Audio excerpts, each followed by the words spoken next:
এই সমাজে এমনও রোজাদারের অভাব নাই, এই সমাজে এমনও জাহাজির অভাব নাই যে হাজি নিজের ভাইয়ের সম্পদ মেরে দিয়েছে, নিজের বোনের হক মেরে দিয়েছে। এই সমাজে এমনও রোজাদার আছে হারাম অর্থ ইনকাম করে, হারাম পয়সা ইফতার করে। এই সমাজে এমনও নামাজি আছে, এ যুবকেরা তরুণীরা বাপেরা বেটার বিয়ে দিয়ে পনের পয়সা নিয়ে খাচ্ছে। মনে রাখবেন কোনো আল্লাহ দরবারে কবুল হবে না। কিন্তু মনে রাখবেন এই সমাজে যদি অনেক মানুষ আমার নবী পাককে ভালোবাসে, পেয়ার করে, হ্যাঁ তাদের মধ্যে নবীর প্রেম আছে, নামাজও আছে, নবীর প্রেম আছে, হজও আছে, নবীর প্রেম আছে, দান খৈরাত রয়েছে, নবীর প্রেম আছে, রোজাও আছে। এই মুসলমানটা তো এক ক্যাটাগরির এক নম্বর মুসলমান। কিন্তু নবীর প্রেম রয়েছে, নবীর আদব রয়েছে, নবীর ব্যাপার হলে জানের ময়া করে না, গোস্তাগে রসুলদের সঙ্গে সম্পর্ক রাখে না। এ যুবকেরা দুনিয়া জিন্দেগিতে ধোকায় পড়ে যদি কখনো কিছু ভুল করে ফেলে, আমার আল্লাহ ওই নবীর প্রেম থাকার কারণে ওকে তওবা করার সুযোগ দেবে। আল্লাহ ওকে পরিবর্তন করিয়ে আদব নবী থাকার জন্য জান্নাত যাবার ব্যবস্থা আল্লাহ করে দেবে। নবীর প্রেম আদবটা আমাদের কাছে সবার আগে, শুনছেন তো নাকি?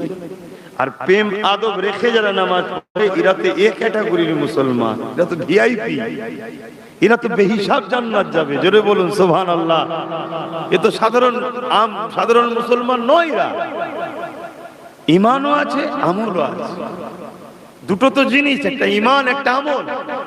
দুনিয়ার এই জমিন থেকে দুটো জিনিস চালিয়ে যেতে পেরেছে, তার তো কোনো টেনশন নাই। জাহান্নাম তো তাকে দেখে ঘাবড়াবে, জাহান্নাম তো তার থেকে দূরে সরে যাবে। তাদের খাতিরে তো বহুত লোক জান্নাতেও যাবে। জোরে বলুন সুবহানাল্লাহ।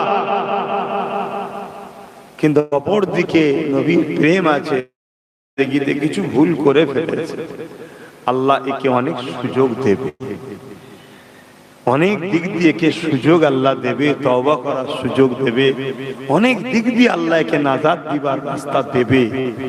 কিন্তু ওই ব্যক্তিগুলো কখনোই কামিয়াবি নয় যাদের অন্তরে নবীর প্রেম নেই অথচ ভালো কাজ করেছে। আমাদের সমাজে এক ব্যক্তির নাম আমরা জানি, যাকে সবাই আমরা ভালো বলি, আমিও বলি, তার কাজ সত্যি খুব ভালো, এটা ইসলামেরই কাজ। ইসলাম এই আদর্শই শিখিয়েছে। রাস্তার ফুটপাতে পড়ে থাকা অসহায় গরিব বাচ্চাদের লালন পালন করে শিক্ষা করেছে মাদার টেরিজা, নাম শুনেছেন? কিন্তু তার আখিরাত কামিয়াব না। বুঝতে পারছেন আমার কথা? কিন্তু সত্যি বলতেছে ব্যক্তি দুনিয়ার দিক দিয়ে খুবই উচ্চমানের, খুবই ভালো ব্যক্তি। কেন? এরকম দরকার, অসহায়ের পাশে দাঁড়ানো দরকার। কিন্তু আসল জায়গাটার জন্য শেষ হল, এটাই বুঝতে চাইছি। আর এটাই আজ পৃথিবী জুড়ে চাইছে আমাদের ভেতর থেকে ঈমানকে বার করে দাও, ঈমানকে সরিয়ে দাও। আরে নবীকে ভালোবাসার জন্য সাহাবা হুজুরদের উপরে কত জুলুম হয়েছে।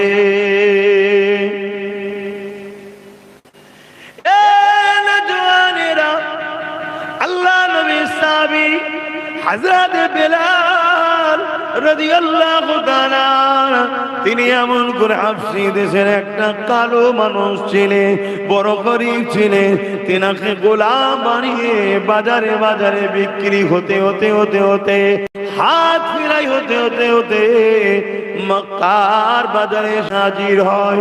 মক্কার এক জালিম দুষ্টু নেতা ছিল, নাম তার উমাইয়া। হযরতে বেলালকে খরিদ করে নিল।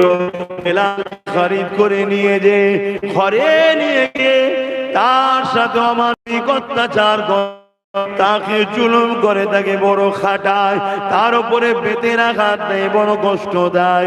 বেলাল চোখের পানি ফেলে কাঁদে।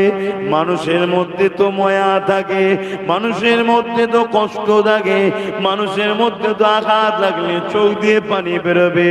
বেলাল তখন কিন্তু ইসলামে আসেনি। হাবশী দেশের একটা গরিব মানুষ ছিল। এই যুবকেরা, এই যুবক বেলালের উপরে অনেক অত্যাচার জুলুম করতে লেগেছে।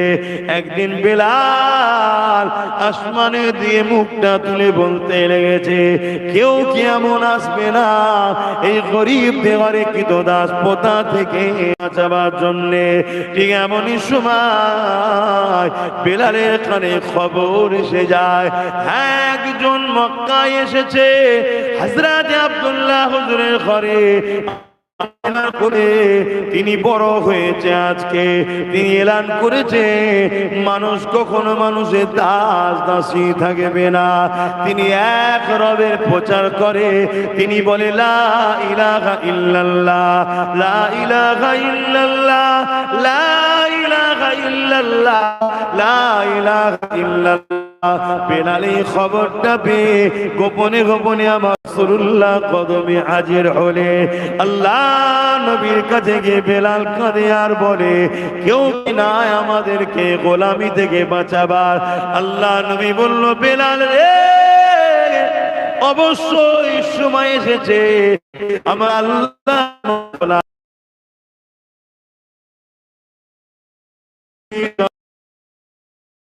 হযরত বেলাল আমার রাসূলুল্লাহ হাদিয়া দিয়ে ঈমানের কালেমা পড়ে নিলে, কিন্তু কালেমা হৃদয়ের মধ্যে রাখলে কেন? যে সময়ের কথা বলছি ওই সময়ে কেউ কালেমা পড়লে, আল্লাহকে মানলে, রাসূলকে মানলে, তার উপরে এত অত্যাচার হতো, ওই অত্যাচার হতে হতে হতে হতে তাকে জানে মেরে পর্যন্ত দেয়া হতো।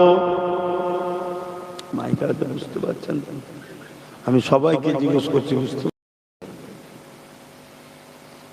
পিছনের ভাইয়েরা মাইকের আওয়াজ বুঝতে পারছে? সেই সময়ের কথা বলছি। যেমন রিসেন্ট আমার দেশে শুরু হয়েছে, আল্লাহর নাম নিলে মারছে, রাসূলের নাম নিলে মারছে, কি জানেন তো নাকি? মব লিঞ্চিং করে পিটিয়ে পিটিয়ে মেরে দিচ্ছে। এগুলো আমাদের দোষ আছে অবশ্য। আল্লাহ আমাদেরকে এত ক্ষমতা দিবার পরও আমরা সর্বসময় চাটুকারি করে বেড়াচ্ছি, চাটুকারি করে বেড়াচ্ছি। নিজের পায়ে দাঁড়াবো, নিজের ক্ষমতায় দাঁড়াবো, নিজের হয়ে দাঁড়াবো, নিজে ঐক্য তৈরি করব, নিজের হক নিজে বুঝে নেব, এটা না করে শুধুমাত্র চাটুকারি করছি। খেটে বড় না হয়ে চেটে বড় হওয়ার স্বপ্ন দেখছি। এজন্য আজকে আমাদের এই দুর্দশা হচ্ছে। কিন্তু সেই দিন ইসলামের প্রথম সময়, তখন কেউ কালেমা পড়লে তাকে নিয়ে যে মরুভূমির গরম বালিতে শুইয়ে দিয়ে, পিঠ পুড়ে যাচ্ছে, যে গরম বালির উপরে মানুষ পা দিয়ে হাঁটতে পারে না, সেই বালির উপরে চিৎ করে শুইয়ে দিয়ে বুকের উপরে ভারী পাথর চাপিয়ে দিত। শুনছো যুবকরা? কি গো ভাইরা, শুনছো তো? অনেক আরামে আছি আমরা, কিন্তু আরামের হাওয়া গায়ে লাগাতে গিয়ে আল্লাহ না ভুলে যায়, এটা মনে রেখে দিও। একটু খোঁজ রাখো, দিন দুনিয়ার খবর রাখো, পরিস্থিতি কি হচ্ছে দেখো। আজকে এজিদের দাবদাবা বেড়েছে, এজিদ গুলোকে কন্ট্রোল করো। যদি কন্ট্রোল না করো তাহলে ফেরাউনের হাতে ক্ষমতা চলে যাচ্ছে। কথা বুঝে আসছে? এটাও তো আমাদের কাজ, এগুলোকে খেয়াল রাখতে হবে। তো ভাইরা আমার, হযরত বেলাল হুজুরকে মনের মধ্যে কলেমাকে রেখে দিয়ে উমাইয়ার কাছে আবার যে গোলামি করছে, কাজ করছে, কেন উমাইয়া খরিদ করে এনেছে তাকে। আর সেই সময় খরিদ করা গোলামকে হত্যা করে দিল, কোনো বিচার ছিল না। আর বর্তমান মুসলমানকে হত্যা করলে কোনো বিচার, কথা বলছো না তো? আমি জিজ্ঞেস করছি, আমি কি ভুল বলছি? বর্তমান মুসলমানকে হত্যা করলে বিচার হয় না, উপরন্তু যে হত্যা করে সে পুরস্কৃত হয়, পুরস্কার পায়। এর জন্য দোষী যারা পুরস্কার দিচ্ছে তারা নয়, যারা হত্যা করছে তারা নয়, দোষী আমরাই। কথা কি ভুল বলে ফেললাম? আমরাই দোষী। যার গার্জেন থাকে না তার তো এই দশাই হয়। পাড়ার এতিম ছেলেদের কি দশা হয়? কথা বুঝছেন? আজ আমাদের গার্জেন নেই, তাই আমাদের এই দশা। হযরতে বেলাল হুজুর উমাইয়ার কাছে গিয়ে কাজ করতে লেগেছে। কেউ একজন বেলাল উমাইয়াকে জানিয়ে দিল, উমাইয়া রে, তোর খরিদ করা গোলাম বেলাল মুহাম্মদ রসুলের দিন মেনে নিয়েছে। মুহাম্মদ রসুলকে রসুল বলে, আল্লাহকে আল্লাহ বলে মেনে নিয়েছে। এ উমাইয়া, বেলাল তোর দিকে না। এ নওজওয়ানেরা, ওই সময় উমাইয়া বেলালকে ডাক দিয়েছে, এ বেলাল, শুনলাম নাকি তুমি আমাকে ছেড়ে দিয়ে, আমাদের দল জামাতকে ছেড়ে দিয়ে, আমাদের কথা ছেড়ে দিয়ে মুহাম্মদ রসুলকে রসুল বলে, আল্লাহকে আল্লাহ